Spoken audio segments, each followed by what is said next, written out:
소외계층 청소년들의 인터넷 이용을 지원하는 제도가 오히려 유해 사이트 접속 등의 부작용이 크다는 비판이 제기되면서 이를 막는 사업이죠. 일명 교육정보화 역기능 예방 사업이 추진되고 있습니다. 광주시 교육청이 최근에 입찰 공고로 해당 사업자를 선정했는데 특혜 의혹이 제기되고 있습니다. 최성현 기자가 보도합니다. 지난해 12월 11일 입찰 공고가 난 교육정보화 역기능 예방 사업. 광주시 교육청이 공고한 사업 제안 요청서의 실적 인정 기간에 특정 날짜가 표기됐습니다.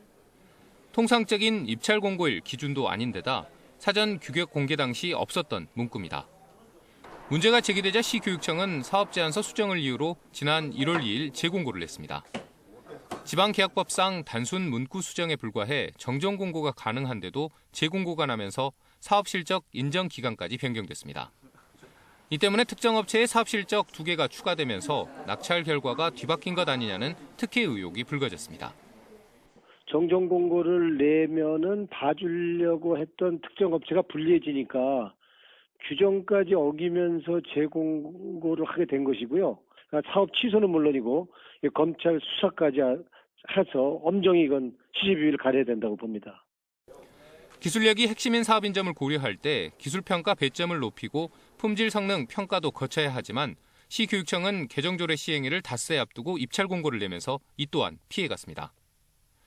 재공고를 하면서도 이미 시행된 개정조례안을 전혀 반영하지 않았습니다.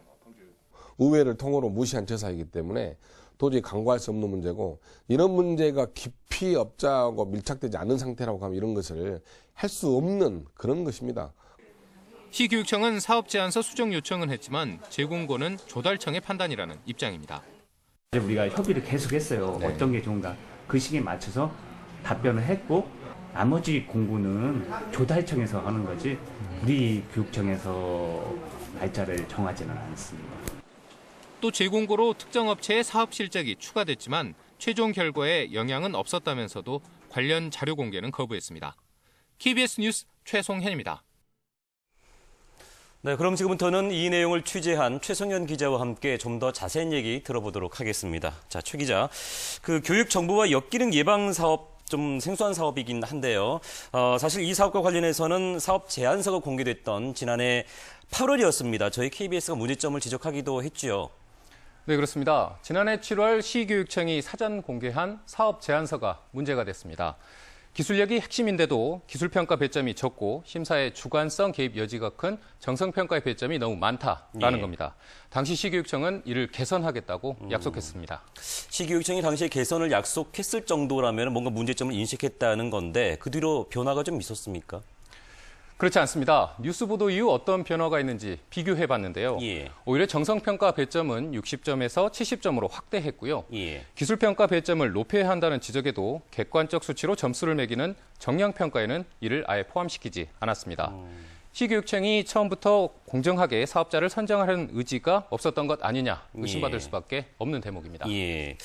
자, 좀 전에 그 취재한 내용을 보니까 어찌됐든 그 12월에 입찰 공고가 나서 1월에 재공고가 났는데 이게 또 문제라는 얘기라는 지적인데 재공고를 하지 않고 정정 공고만 하더라도 충분히 가능한 입찰이었다 이 내용인가요?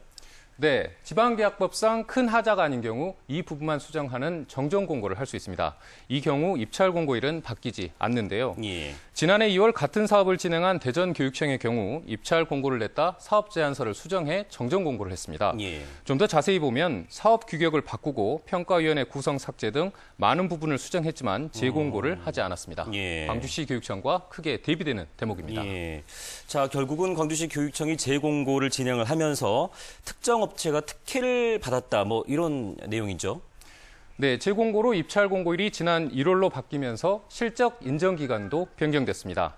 이 때문에 특정 업체는 공고일이 바뀌는 동안 완료된 사업 실적 2개를 추가하게 됐고요. 그 결과 A 업체가 실적 평가 항목에서 4.5점에서 5점 만점을 받아 0.5점이 추가됐다는 주장입니다. 두 업체 간 최종 합계 점수 차이가 0.38점에 불과한 만큼 A 업체 실적이 추가되지 않았다면 낙찰 결과가 뒤집힐 수 있었다라는 겁니다. 자, 전후 상황이 좀 밝혀져 봐야 알겠습니다만은 사실 좀 전에 말씀하신 그 내용만 보면은 다른 업체에서 충분히 문제 제기를 할 수 있는 상황이다. 이런 얘기가 되겠네요. 자, 그러면 다른 교육청의 사례를 좀 알아볼까요? 네, 광주보다 한 달여 앞서 입찰을 진행한 전북교육청 사례를 취재했는데요. 업체명을 삭제하는 블라인드 심사 과정을 도입하고 실적평가의 공정성 확보를 위해 국가나 공공기관이 수주한 실적만을 반영하는 것이 광주와 대비되는 점입니다. 네. 평가 배점에서도 최종 점수의 80%를 기술능력 평가에 집중하고 있고요. 기술평가 100점 가운데 정량평가 항목이 54점을 차지했습니다. 기술력을 중심으로 입찰 업체를 선정하겠다는 강한 의지를 엿볼 수 있는 대목입니다. 네. 이와 비교하면 광주시 교육청의 경우 이미 지적된 문제점을 외면하고 기술력 평가를 강화한 조례 개정안마저 재공고를 과정에 반영하지 않아 특혜 의혹을 자초한 면이 커 보입니다. 예. 자, 광주시 교육청의 적절한 성명이 좀 필요한 대목이 아닌가 싶습니다. 오늘 내용 여기까지 듣겠습니다. 고맙습니다.